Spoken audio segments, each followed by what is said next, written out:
हम लोग last day क्या कर रहे थे?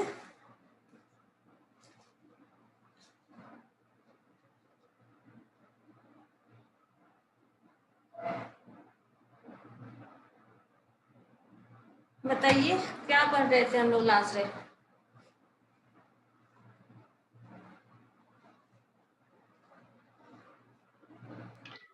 मैम रेडिकल एक्सिस के बाद कोई एक छोटा सा टॉपिक था, उसी के बारे में डिस्कस हुआ था।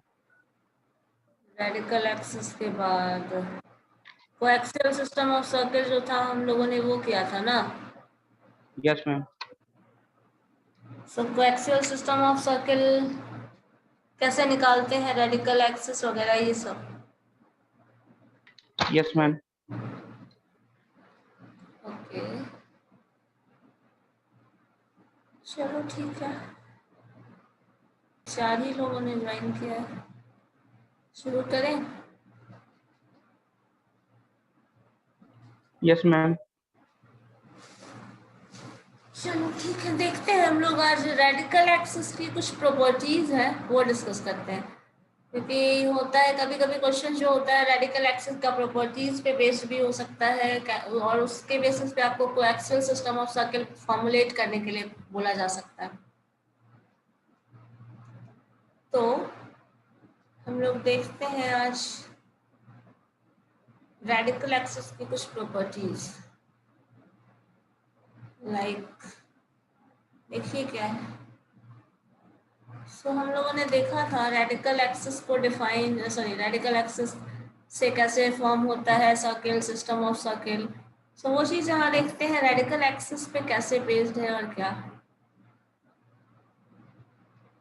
देखो रेडिकल एक्सिस जो है उसको हम लोग डिफाइन करते हैं, जो स्ट्रेट लाइन होता था हमारा दो सर्किल के सेंटर मिड में, उसी को रेडिकल एक्सिस बोलते थे ना।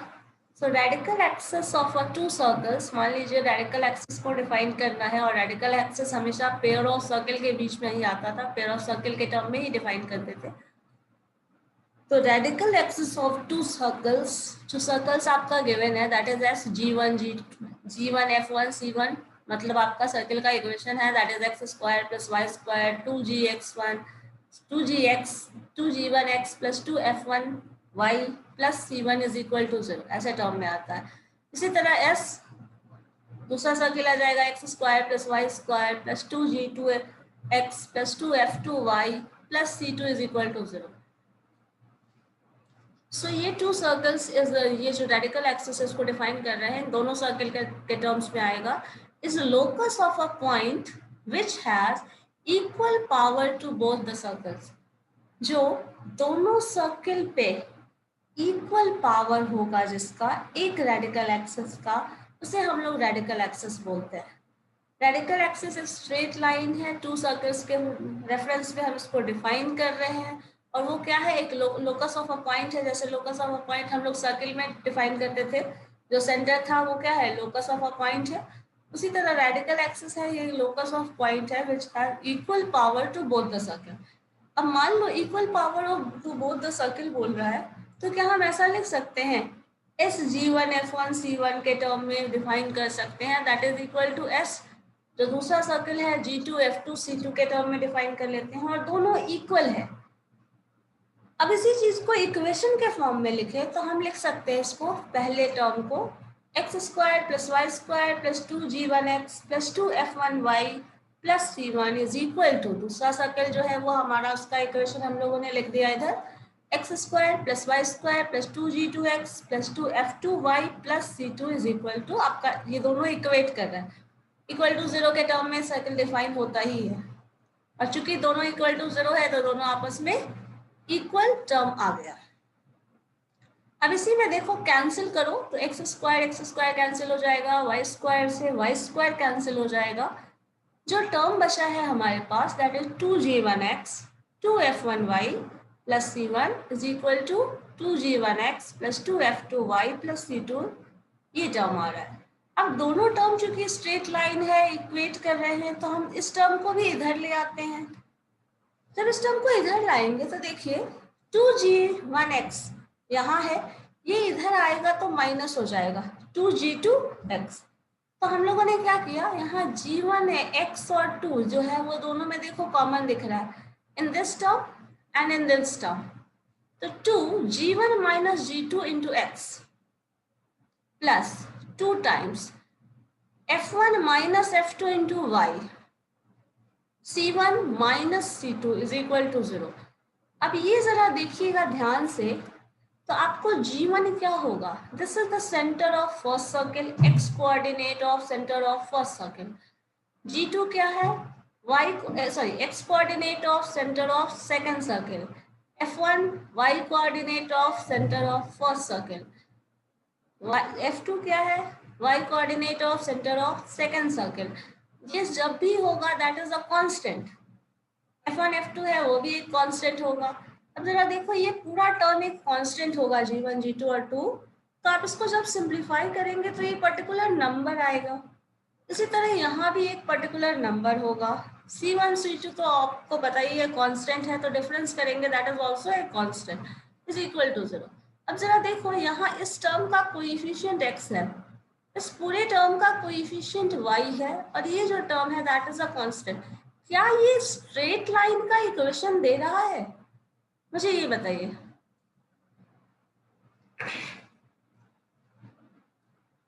टेल मी, ये स्ट्रेट लाइन का इक्वेशन है या नहीं, मुझे ये बताओ पहले। जो ये टर्म आया है, ये इक्वेशन आया, क्या वो स्ट्रेट लाइन का इक्वेशन है, मुझे पहले ये सोचकर बताइए।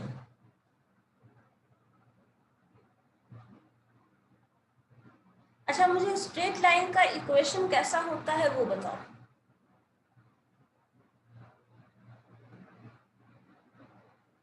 Role number 10। y equal to हाँ, y is equal to mx plus c। ठीक है, तो इक्वेशन कैसा होगा, y is equal to mx plus c में क्या ये कहीं फिट बैठता है? लाइक मान ले हम अगर इसी चीज को आपके अकॉर्डिंग अगर स्टेटमेंट बता रहे हैं, that is equation of a straight line is, मान लीजिए y is equal to mx plus c लिख दिया मैंने, ठीक है, वेर आपको पता है c is a constant, mx जो है term that is coefficient of x, तो इसको मान लो ऐसे लिख दो y minus mx minus c is equal to 0। यहाँ है क्या, कुछ कोएफिशिएंट होगा जिसका y का होगा, कुछ x का कोएफिशिएंट है, कुछ कांस्टेंट है। एग्जैक्टली ऐसा ही तो यहाँ पे फंक्शनल फॉर्म दिख रहा है, देखो तो। Yes ma'am. G1 is a constant, G1 G2 जब भी सेंटर दिया रहता है, सेंटर दिया रहेगा सर्कल का, तो आपको पता है ना वो क्या पॉइंट है। मान लो अगर हमारे पास इक्वेशन ऐसा कुछ दिया हो, जैसे एक सर्कल है, ये सर्कल है हमारा, इस सर्कल का सेंटर दिया हो दैट इज मान लीजिए 3 4, ये सेंटर दिया हुआ है इस तरह। दूसरा सर्कल भी है हमारे पास और उसका सेंटर मान लीजिए दिया हुआ है -2 और 1, -2 और 1 दिया हुआ है, ठीक है। तो ये सेंटर दिया हुआ है अगर, ठीक है, ये सेंटर गिवन है, ये सेंटर गिवन है, तो G1 यहाँ से मिल गया तुमको, G2 यहाँ से मिल गया, F1 यहाँ से मिल गया, F2 यहाँ से मिल गया, तो सारा वैल्यू तो इस इक्वेशन में गिवन है। G1 G2 भी आपको पता रहेगा, F1 F2 भी आपको पता रहेगा, C1 C2 तो इक्वेशन में दिया ही हुआ है, तो सारा वैल्यू तो आपको पता है। अब ये सॉल्व करोगे तो x का कुछ कोएफिशिएंट आ रहा है, ये सॉल्व करोगे तो y का भी कुछ कोएफिशिएंट आ रहा है, कुछ कांस्टेंट है, and that is equal to 0। तो क्या ये स्ट्रेट लाइन का इक्वेशन नहीं है? मैम। Yes ma'am. तो सिंपली आपको बस यही चीज बता रहे हैं, रेडिकल एक्सिस जो है, आपको ये भी पता है रेडिकल एक्सिस जो बनता था that was a straight line. तो यही चीज वो मैथमेटिकली कैसे डिराइव होकर आया है, ये यहाँ हम डिस्कस कर रहे हैं कि रेडिकल एक्सिस ऐसे बनता है, जिसमें आपका G1 G2 centre of that हो दो बोथ द सर्किल, एक सर्किल आपने जो लिया और दूसरा सर्किल जो आपने लिया, दोनों सर्किल के पार्टिसिपेशन से ही रेडिकल एक्सिस बनता है। G1 G2 का भी होगा पार्टिसिपेशन, F1 F2 का भी पार्टिसिपेशन होगा, C1 C2 का भी पार्टिसिपेशन होगा, तब जाके रेडिकल एक्सिस मिलता है। और अकॉर्डिंग टू दिस आपको इसी चीज को लिखा गया है, hence radical axis of two circles, एक सर्कल आपने ये लिया, दूसरा सर्कल आपने ये लिया, देन रेडिकल एक्सिस है वो है क्या, S1 minus S2 that is equal to 0। अब देखो जरा इस टर्म से, this is S1 this is S2, क्या S1 माइनस S2 नहीं किया आपने, किया ना, यही फॉर्मूला जनरेट होता है बिकॉज ऑफ दिस, इतना पूरा करने से कि रेडिकल एक्सिस का जो फॉर्मूला है that is S1 minus S2 is equal to 0। इसी को हम रेडिकल एक्सिस का फॉर्मूला बोलते हैं। कहीं भी अगर दो सर्किल के बीच में आपको रेडिकल एक्सिस निकालना है देन आपको सिंपली ये कैलकुलेट करना है। अगर ये आपने कर दिया तो आपको रिजल्ट मिल जाएगा स्ट्रेट लाइन का, and that straight line is known as radical axis of that circle, of that pair of circle. हमें भी हमेशा भी पेयर ऑफ सर्किल के टर्म में इसको डिफाइन करेंगे, ठीक है। Yes ma'am. और जरा इसको लॉजिकली चाहो तो ऐसे भी समझ सकते हो, देखो कभी भी दो सर्किल को घटाएंगे तो आपको पता है एक्स स्क्वायर का कोएफिशिएंट वाई स्क्वायर का कोएफिशिएंट सर्किल में होगा ही, पहले सर्किल में भी होगा, दूसरे सर्किल में भी होगा। तो जब घटाओगे और एक्स स्क्वायर वाई स्क्वायर का कोएफिशिएंट हमेशा 1 बना के हम लोग रखते हैं, तो ये दोनों टर्म जो है वो हमेशा कैंसिल हो जाएगा। तो हमारे पास जो बचेगा वो एक्स का कोएफिशिएंट, वाई का कोएफिशिएंट और कांस्टेंट। इधर भी एक्स का कोएफिशिएंट, वाई का कोएफिशिएंट और कांस्टेंट। तो जब भी इसको सॉल्व करोगे तो रिजल्ट हमेशा और हमेशा एक स्ट्रेट लाइन ही देगा, और उसी स्ट्रेट लाइन को हम रेडिकल एक्सिस बोल रहे हैं। अगर ये स्ट्रेट लाइन नहीं देता तो हम इसको रेडिकल एक्सिस नहीं बोलते, लेकिन हर केस में वो रेडिकल एक्सिस ही देगा, क्योंकि जब भी वो फॉर्म होगा तो स्ट्रेट लाइन ही फॉर्म होगा। क्योंकि ये वाला टर्म तो कैंसिल हो गया, ये टर्म इधर से भी कैंसिल हो गया, तो जो बच रहा है वो किसका फंक्शनल फॉर्म है, एक स्ट्रेट लाइन का फॉर्मूला है, और स्ट्रेट लाइन का फॉर्मूला है तो वो स्ट्रेट लाइन ही रेडिकल एक्सिस है। इस तरह से रेडिकल एक्सिस को डिफाइन किया जाता है। दूसरा बता रहा है, नोट में लिखा है, रेडिकल एक्सिस जो है वो हमेशा एक स्ट्रेट लाइन होगा। मैंने पहले ही आपको लॉजिक दे दिया, ये जो टर्म है आपको दोनों को घटा दोगे तो ये term x square y square का टर्म तो खत्म हो गया, इधर से भी एक्स स्क्वायर वाई स्क्वायर का टर्म खत्म हो गया, तो जो बच रहा है वो क्या है, स्ट्रेट लाइन ही बच रहा है ना। तो कभी भी स्ट्रेट लाइन का रेडिकल एक्सिस का जो इक्वेशन होगा वो हमेशा स्ट्रेट लाइन ही फॉर्म करेगा। क्लियर है ये पॉइंट, बताइए। Yes ma'am. Yes ma'am. चलो ठीक, नेक्स्ट स्टेप पे हम लोग क्या करते हैं, ये हम लोगों ने पढ़ा था पहले भी, radical axis is perpendicular to the line joining the centres. तो ये हम लोगों ने देखा था लास्ट क्लास में भी, लास्ट और सेकेंड लास्ट दोनों में पढ़ा होगा। जब भी आप रेडिकल एक्सिस ये ले रहे हैं, ये सर्किल इधर ले लिया, दूसरा सर्किल सपोज इधर ले लिया, सेंटर्स को ज्वाइन कर रहे हैं, इस सर्किल के सेंटर को इस सर्किल के सेंटर से मिलाओ तो हमेशा 90 डिग्री एंगल बनेगा। सो इसी चीज को स्टेटमेंट में लिख रहा है वो, देख सकते हो आप यहाँ कि रेडिकल एक्सिस जो है is perpendicular to the line joining the centres. दो सर्किल के सेंटर, पेयर ऑफ सर्किल के सेंटर को ज्वाइन कर लो तो जो लाइन है वो हमेशा रेडिकल एक्सिस के परपेंडिकुलर होगा, ठीक है। चलिए इसके बाद हम लोग नेक्स्ट पॉइंट देखते हैं। For any point on radical axis S1 S2, and if any point lies outside to both the circle, then S1 root S1 is equal to root S2 हो जाएगा। जैसे मान लो रेडिकल एक्सिस कोई है, इन दो circle का रेडिकल एक्सिस ये है, और दो सर्किल जो है वो आपका ऐसे सर्किल फॉर्म हो रहा है, तो टेंजेंट जो बनेगा on this circle and tangent on this circle, और वो टेंजेंट आप बना कहाँ से रहे हैं, रेडिकल एक्सिस का कोई भी पॉइंट ले लेंगे। जब रेडिकल एक्सिस का कोई भी पॉइंट लेंगे और उसे टेंजेंट फॉर्म करेंगे, तो वो टेंजेंट का जो लेंथ होगा, ये लेंथ यहाँ से लेके यहाँ तक और ये लेंथ यहाँ से यहाँ तक हमेशा बराबर होगा। मतलब अगर आपने रेडिकल एक्सिस के किसी भी पॉइंट से सर्कल का टेंजेंट लिया है तो वो हमेशा इक्वल होगा, लेंथ ऑफ द टेंजेंट हमेशा इक्वल होगा, कभी भी फॉर्म करेंगे तो ये चीज हमेशा ध्यान में रखो। रेडिकल एक्सिस का जो है वो बोथ द सर्किल पे पावर एक ही होता है। रेडिकल एक्सिस कंडीशन ये भी है, रेडिकल एक्सिस इस केस में हमेशा दोनों सर्किल के आउटसाइड होना चाहिए। जब रेडिकल एक्सिस दोनों सर्किल के आउटसाइड होगा तभी हम टेंजेंट की बात कर सकते हैं, अदरवाइज हम टेंजेंट की बात नहीं कर सकते।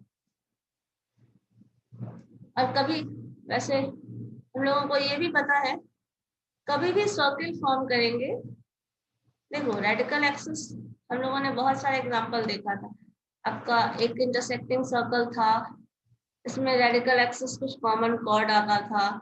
एक हम लोगों ने ऐसा भी सर्किल देखा था जिसमें आपका रेडिकल एक्सिस ये आ जाता था,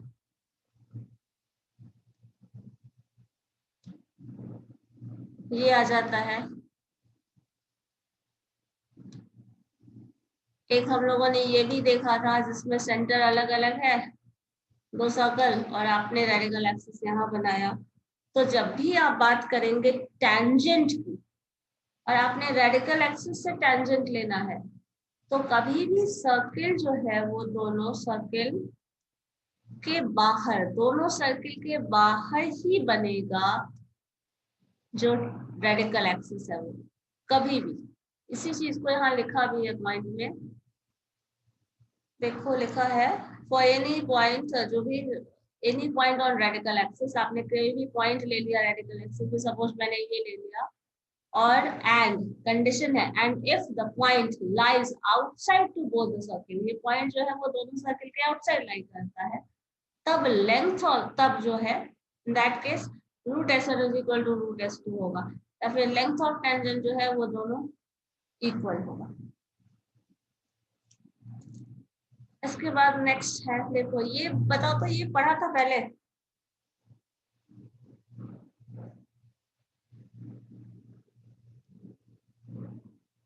ये point next point fourth point मुझे बताइए, पढ़ा था?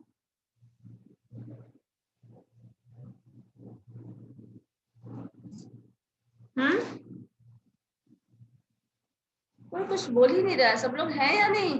कैमरा ऑन करना वो कहा शुरू करो तो सब कैमरा। यस मैम पढ़ाई थी। पढ़ा है? Yes ma'am. लिखा है देखो, if two circles are intersecting each other, देखो इंटरसेक्शन हो रहा है, दो सर्कल लिया, दोनों ने इंटरसेक्ट कर दिया एक दूसरे को, क्रॉस कटिंग हो रहा है, देन देयर कॉमन कॉर्ड, जो उसका कॉमन कॉर्ड होता है वही रेडिकल एक्सिस होता है। अगर इंटरसेक्शन हो रहा है तो इसके केस में मैंने फिगर आपको बताया था, ये वाला जो फिगर है ये डिफाइन करता है उस केस को। रेडिकल एक्सिस ऐसे भी बन सकता है, रेडिकल एक्सिस इस केस में भी बनेगा, रेडिकल एक्सिस इस केस में भी बनेगा, लेकिन अगर इंटरसेक्टिंग सर्कल है तो उसका जो कॉमन कॉर्ड होगा, जो कॉमन कॉर्ड का स्ट्रेट लाइन बनेगा, that straight line is radical axis. तो यही चीज यहाँ मेंशन कर रहा है। स्क्रीन विजिबल है? Yes ma'am. तो नेक्स्ट के बाद हम लोग देखते हैं, अगर इंटरसेक्टिंग है देन कॉमन कॉर्ड, अगर इंटरसेक्टिंग नहीं है तो क्या होगा? अच्छा इस केस में बताओ क्या वर्ड इस्तेमाल करेंगे for this one, suppose this one, इस केस में क्या वर्ड इस्तेमाल करेंगे रेडिकल एक्सिस के लिए?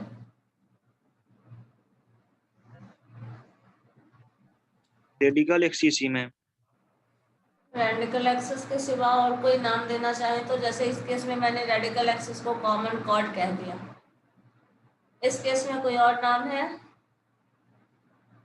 रेडिकल एक्सिस तो कहेंगे ही, रेडिकल एक्सिस इस केस में भी कहेंगे, इस केस में भी कहेंगे, इस केस में भी कहेंगे और इस केस में भी कहेंगे, लेकिन इस केस का स्पेशल नाम है that common chord is also a radical axis, common chord is the radical axis. इस केस में क्या है,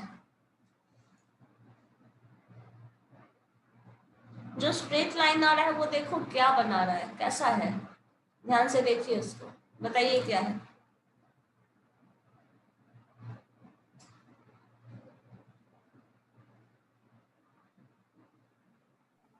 इंटरसेक्ट कर रहे हैं मैम दो सर्किल को। इंटरसेक्ट नहीं कर रहा है ना, सेकंड वाले में रेड टिक वाले की बात कर रहे हैं, ये वाले की, यहाँ इंटरसेक्शन नहीं हो रहा, यहाँ टेंजेंट बन रहा है। फॉर्म हो रहा है ना। अब सो इस केस में जो रेडिकल एक्सिस है that is tangent to both the circle. अगर हम ऐसे ऐसा भी एग्जांपल ले सकते हैं टेंजेंट का, देखो ध्यान से देखना, आपने सर्किल ऐसा बनाया है and this is the radical axis, like ऐसा है, यहाँ भी देखो टेंजेंट बन रहा है, tangent when circle is apart into अलग अलग पेयर ऑफ सर्किल है और टेंजेंट जो है कॉमन में आ रहा है बीच में, और दोनों सर्किल है जो रेडिकल एक्सिस के दोनों अपोजिट साइड में लाई कर रहा है, यहाँ रेडिकल एक्सिस के सेम साइड में लाई कर रहा है दोनों सर्किल और दोनों टेंजेंट फॉर्म कर रहा है, ठीक है। तो रेडिकल एक्सिस इस केस में आपका टेंजेंट है, इस केस में भी टेंजेंट है, इस केस में कॉमन कॉर्ड है, इस केस में सिंपल स्ट्रेट लाइन है। क्लियर रखो ये चीज,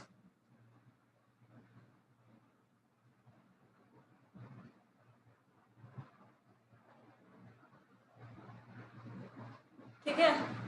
अब देखिए इसी चीज का नेक्स्ट पॉइंट हम देखते हैं क्या है। If circles touching their radical axis will be a common tangent, अगर सर्किल टच कर रहा है दोनों को, दोनों सर्किल रेडिकल एक्सिस को टच कर रहा है, इन दैट केस वो टेंजेंट बनेगा, जो मैंने अभी आपको कहा। तो ये टेंजेंट ऐसा भी हो सकता है, ये टेंजेंट ऐसा भी हो सकता है। इसमें सर्किल में क्या हो रहा है, सर्किल एक ही साइड में लाई कर रहा है और दूसरे केस में क्या हो रहा है, दोनों अलग अलग सर्किल है, दोनों दो साइड में है रेडिकल एक्सिस के, तब टेंजेंट कर रहा है। तो ये भी टेंजेंट ही है, ये भी टेंजेंट ही है, लेकिन दोनों टेंजेंट में थोड़ा सा डिफरेंस है। फर्स्ट में जो है, देखो इन दोनों सर्किल का जो सेंटर है, ये देखो सेंटर यहाँ होगा, यहाँ होगा, सेंटर जो निकालोगे तो सेंटर से यहाँ टच करेगा, ये जो टेंजेंट पे जो लाइन आएगा पता है that is radius for this circle, और इससे अगर इस सेंटर को मैच कराओ that is also the radius of second circle. Like मान लीजिए आपके पास कुछ ऐसा फिगर है, सेंटर से मैच करा रहे इसे, तो ये रेडियस मिल जाएगा हमें, इस सेंटर से इधर मैच कराओ वो भी रेडियस मिल जाएगा। तो क्या देख रहे हैं कि दोनों रेडियस का जो सम है वो होगा सेंटर्स के बीच का डिस्टेंस, लेकिन अगर यहाँ सेंटर आप निकालना चाहो तो radius of first circle minus radius of second circle मिलेगा। Yes ma'am. और इस केस में क्या हो जाएगा, दोनों का सम हो जाएगा। तो आप इससे पता लगा सकते हैं कि जो सर्किल है कॉमन टेंजेंट जो आप रेडिकल एक्सिस ले रहे हैं उसके दोनों एक साइड लाई करता है सर्कल या फिर अलग साइड लाई करता है। अगर एक साइड लाई करेगा तो रेडियस का जो फॉर्म है, जो सेंटर का डिस्टेंस है that is r1 minus r2 के टर्म में डिफाइन होगा, और अगर दोनों एक साइड में तो अलग साइड में लाई करता है तो दोनों प्लस के टर्म में चला जाएगा, मतलब r1 प्लस r2, यहाँ r1 माइनस r2 हो जाएगा। क्यों बार बार अनम्यूट कर रहे हैं, फिर अनम्यूट कर दे रहे हो, हल्ला कर रहे हो, बताओ क्लियर है ये चीज। दोनों केस में टेंजेंट के फॉर्म, दोनों केस में टेंजेंट ही फॉर्म कर रहा है रेडिकल एक्सिस, लेकिन इस केस में डिस्टेंस बिटवीन द सेंटर है, उससे आप पता कर सकते हैं कि रेडिकल एक्सिस जो है वो दोनों के बीच में लाई कर रहा है या किसी एक साइड में लाई कर रहा है, ठीक है। तो ये पॉइंट ध्यान में रखिएगा।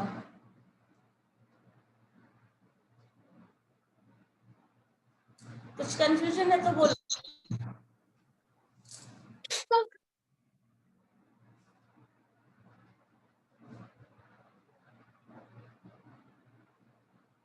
नो मैम, ठीक है, न कंफ्यूजन है। पॉइंट देखते हैं। हाँ, देखो इस पॉइंट में बहुत इंपॉर्टेंट चीज बात कर रहा है। Radical axis of two circles always exist. कभी भी radical axis of the cent circle, जब भी आप सर्किल की बात करेंगे तो एक्सिस हमेशा एग्जिस्ट करेगा, पेयर ऑफ सर्किल की बात करेंगे तो। लेकिन एक कंडीशन है जहां रेडिकल एक्सिस एग्जिस्ट नहीं करता। वो कब है? Except in the case when circles are concentric. अगर सर्किल कॉन्सेंट्रिक है, कॉन्सेंट्रिक का मतलब कोई बता सकता है मुझे क्या होता है कॉन्सेंट्रिक का मतलब? What do you mean by concentric?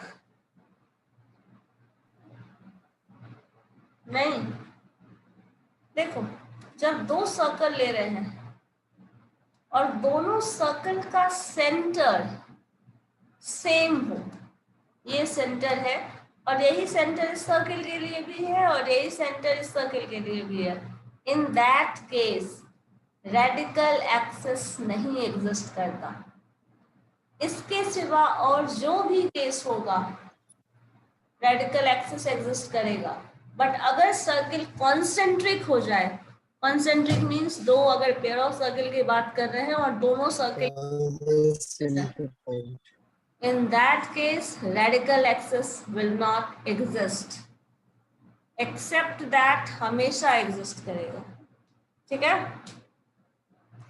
that means अगर आप यस मैम। सर्किल का सेंटर सेम हो जाता है तो आपके पास रेडिकल एक्सिस के एग्जिस्टेंस का सवाल खत्म हो जाता है। और अगर कॉन्सेंट्रिक है, सपोज आपने कहीं क्वेश्चन में पढ़ा the two circles are concentric, अपने आप दिमाग में आ जाना चाहिए कि वहां पे रेडिकल एक्सिस एग्जिस्ट नहीं करेगा। दो सर्कल्स हैव कुछ are forming tangents to a straight line, तो आपके दिमाग में आ जाना चाहिए कि यहाँ जो रेडिकल एक्सिस होगा वो टेंजेंट होगा। Two intersecting circles are there, अगर टू इंटरसेक्टिंग सर्कल्स की बात कर रहा है हाँ कॉमन कॉर्ड होगा और वो कॉमन कॉर्ड ही रेडिकल एक्सिस होगा। सो ये सब चीज स्टेटमेंट से आप समझ जाएंगे कि आप किस तरह के सर्कल से डील कर रहे हैं।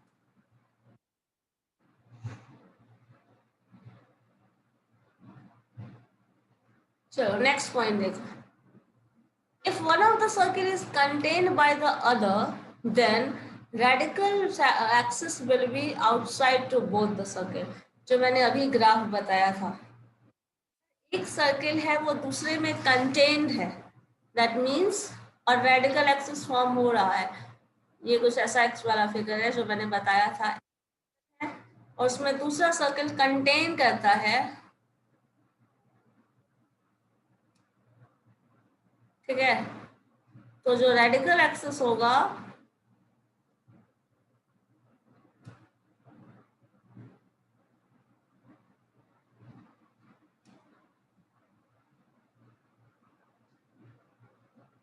जो भी रेडिकल एक्सिस होगा वो हमेशा आउटसाइड द सर्किल होगा, कभी भी अंदर नहीं होगा। जैसे मान लो कोई ऐसा भी हो सकता है जो बोले आपने रेडिकल एक्सिस ऐसे ही क्यों बनाया, तो ये भी बना सकते हैं, कहीं बोल दे कि ये रेडिकल एक्सिस है, ठीक है? तो ये भी आप चाहे तो बता सकते हैं कि हाँ ये रेडिकल एक्सिस है, मान लो इसको बोलोगे आप रेडिकल एक्सिस, लेकिन ये रेडिकल एक्सिस नहीं होगा। रेडिकल एक्सिस जब भी होगा एक दूसरे को कंटेन करता है अगर सर्किल, तो उस दोनों सर्किल के बाहर होगा। इस केस में अगर हम बात करें तो ये इसके लिए तो टेंजेंट फॉर्म कर रहा है, लेकिन ये इसके लिए कॉर्ड है, और यहाँ पे इक्वल पावर डिस्ट्रीब्यूशन का कॉन्सेप्ट खत्म हो जाता है। तो रेडिकल एक्सिस ये कभी नहीं होगा, जब भी होगा तो ये होगा। अगर कंटेन करता है तो इसका मतलब ये वाला एक्सिस जो है that axis is the radical axis, only this is the radical axis. ये हमेशा ध्यान में रखना, ठीक है? Yes ma'am. चलो इसके बाद हम लोग नेक्स्ट पॉइंट देखते हैं।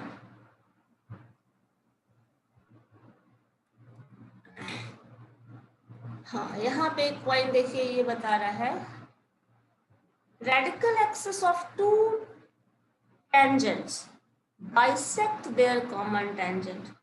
अब देखो कभी भी रेडिकल एक्सिस, मान लो ये सर्किल फर्स्ट है, दूसरा सर्किल सेकंड है, और रेडिकल एक्सिस जो है ये स्ट्रेट लाइन है, तो ये जब भी रेडिकल एक्सिस होगा इस कॉमन टेंजेंट को, मान लो ये टेंजेंट यहाँ हमने फॉर्म किया, ये टेंजेंट फॉर्म किया, सो ये टेंजेंट जो भी होगा, आप टेंजेंट जो बना रहे हैं वो दोनों सर्किल पे टेंजेंट बनाओ, तो जब भी ये टेंजेंट बनाओगे तो रेडिकल एक्सिस जो है उस टेंजेंट को, कॉमन टेंजेंट को इक्वली बाइसेक्ट करेगा। बाइसेक्ट का मतलब ही होता है इक्वल। सो ये डिस्टेंस और ये डिस्टेंस हमेशा इक्वल होगा जब भी इंटरसेक्शन ऑफ टू सर्कल्स की, सॉरी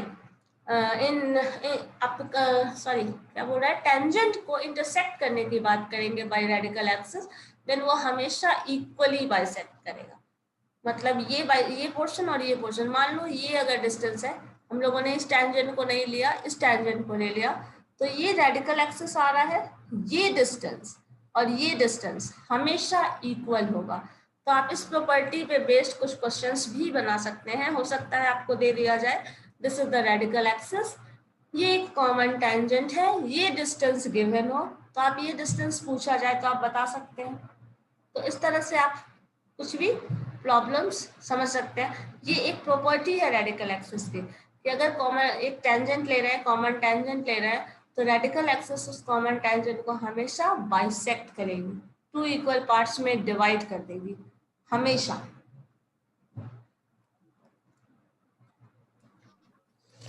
पॉइंट ये भी है, center of the circle which intersect two circles orthogonally will lie on radical axis of two circles।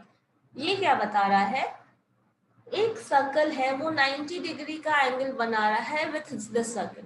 देखो अलग अलग इंफॉर्मेशन है, दिस इज द सर्किल, ये सर्किल गिवन है हमारे पास, और ये सर्किल जो है इस सर्किल के साथ 90 डिग्री एंगल बना रहा है, ये गिवन है। दूसरा क्या है, ये सर्किल है जो इस सर्किल के साथ 90 डिग्री एंगल बना रहा है। मतलब क्या बोल रहा है, this is the circle and this is the circle which is orthogonally related to this common circle। ठीक है, ये बड़ा सा जो सर्कल है, ये कॉमन सर्कल हम लोगों ने लिया, इसके साथ ये भी ऑर्थोगोनलिटी मेंटेन कर रहा है, दैट मींस 90 डिग्री एंगल बना रहा है, और ये भी 90 डिग्री एंगल बना रहा है। तो रेडिकल एक्सिस जो भी होगा वो रेडिकल एक्सिस इसके सेंटर से पास करेगा, थर्ड सर्किल के सेंटर से पास करेगा हमेशा। ये भी एक प्रॉपर्टी ऑफ रेडिकल एक्सिस है। क्लियर है ये? बताओ मुझे। Yes ma'am ma'am. एक बार फिर से रिपीट कीजिए ना। हाँ, मैम प्लीज ये एक सर्कल है, ये दूसरा सर्कल है। आपने ऑर्थोगोनल सर्किल पढ़ा था, तो ये सर्कल, और हम लोगों ने क्वेश्चन बनाया था ना एक ऐसा, मान लो कुछ ऐसा है फिगर, ये बड़ा सा सर्कल है, और हम लोगों ने क्वेश्चन बनाया था इससे कि 2-3 सर्कल दिए रहते थे, ये 90 डिग्री के सर्कल है, ये भी 90 डिग्री ऐसा बना रहा है, तो ये 90 डिग्री एंगल है, ये भी 90 डिग्री एंगल है। तो अगर आप रेडिकल एक्सिस फॉर्म कर रहे हैं, आपको क्या दिया है, कोई इंफॉर्मेशन नहीं है, इंफॉर्मेशन ये दिया है कि एक सर्किल है जो 90 डिग्री एंगल बना रहा है इस सर्किल के साथ, और ये है वो भी 90 डिग्री एंगल बना रहा है इस सर्किल के साथ, जो कॉमन इक्वेशन आप फाइंड करते थे। तो जो रेडिकल एक्सिस होगा वो हमेशा इस कॉमन सर्किल के सेंटर से पास करेगा, ये बोलना चाह रहा है। ये सर्किल आपके पास गिवन होगा, ये सर्किल आपके पास गिवन होगा, और स्टेटमेंट दिया होगा कि ये दोनों सर्किल जो है, मान लो दिस सर्किल इज S1, मान लो दिस सर्किल इज S2, और S1 S2 जो है वो कॉमन सर्किल S के साथ 90 डिग्री एंगल बना रहा है।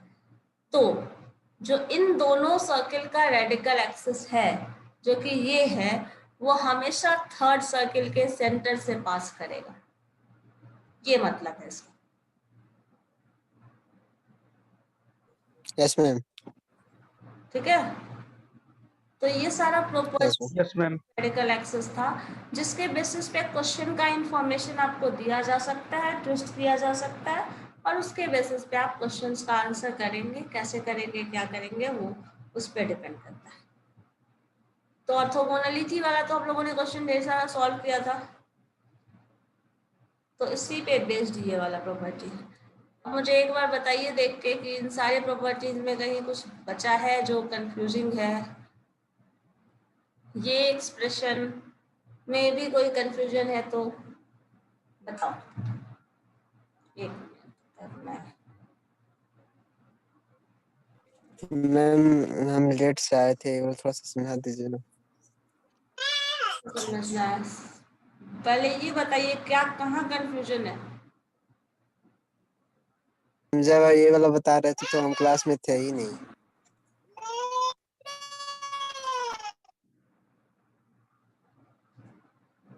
ये स्ट्रेट लाइन वाला जो ये फॉर्मूला जो जनरेट हुआ है उसकी बात कर रहे हैं। Yes ma'am. चलो ठीक है, देखो रेडिकल एक्सिस को डिफाइन कर रहा है, स्टेटमेंट पढ़ो। Radical axis of two circle, एक सर्किल ये है दूसरा सर्किल ये है, is the locus of point which has equal power to both circle. ये ऐसा लोकस पॉइंट है, लोकस पॉइंट मीन्स आपको मैंने सेंटर में बताया था, सर्किल के सेंटर में लोकस ऑफ अ पॉइंट का क्या मतलब होता है, जो सेंटर है जो चेंज नहीं कर रहा। सो ये एक ऐसा लोकस पॉइंट है जो दोनों सर्किल को इक्वली ट्रीट करता है और दोनों सर्किल पे सेम इम्पैक्ट डालता है। जैसे रेडिकल एक्सिस का हम लोगों ने इतना सारा फंक्शनल फॉर्म पढ़ा, तो ये हमारा रेडिकल एक्सिस है, तो ये रेडिकल एक्सिस से जो डिस्टेंस इधर होगा जो इसका पावर एग्जैक्टली वो इधर भी है। तो बस यही चीज बताना चाह रहा है कि दो पेयर ऑफ सर्किल ले रहे हैं, दो मीन्स दो सर्कल ले रहे हैं, पेयर ऑफ सर्किल ले रहे हैं, तो उसमें बोथ द सर्किल पे उसका जो पावर है वो सेम रहेगा। पावर सेम रहेगा मतलब एक ढंग से कहो कंट्रोलिंग पावर की बात कर रहा है वो।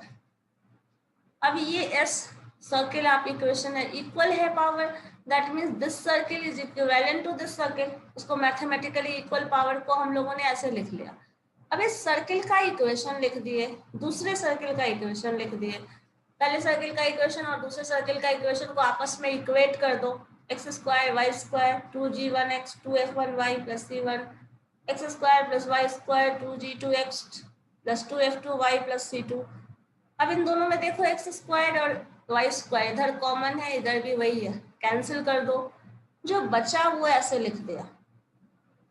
अब हम लोगों को इस एक्सप्रेशन से कुछ खास आइडिया मिल नहीं रहा है, तो ऐसा करते हैं दोनों एक्सप्रेशन को एक साइड ले आते हैं। तो यहाँ देखो 2g1x 2 माइनस ये उधर जाएगा, पॉजिटिव है तो माइनस हो जाएगा, माइनस 2g2x। अब इन दोनों को घटाओगे तो क्या मिलेगा, 2 times g1 minus g2x, x common है दोनों में, 2 कॉमन है दोनों में, g1 माइनस g2 जो है वो आप निकाल सकते हैं।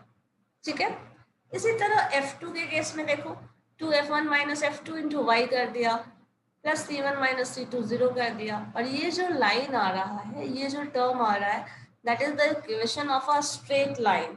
और ये इक्वेशन ऑफ स्ट्रेट लाइन है, वही रेडिकल एक्सिस को डिफाइन करता है, यही रेडिकल एक्सिस है। ठीक है, तो रेडिकल एक्सिस का सिंपल डेफिनेशन क्या हो गया, s1 माइनस s2। इस टर्म से आप इस टर्म को घटा रहे हैं तो रिजल्ट 0 से इक्वेट कर दे रहे हैं, then that term is the equation of radical axis। और ये अगर देखो तो this is equation of straight line, और रेडिकल एक्सिस जो है according to that radical axis is also straight line.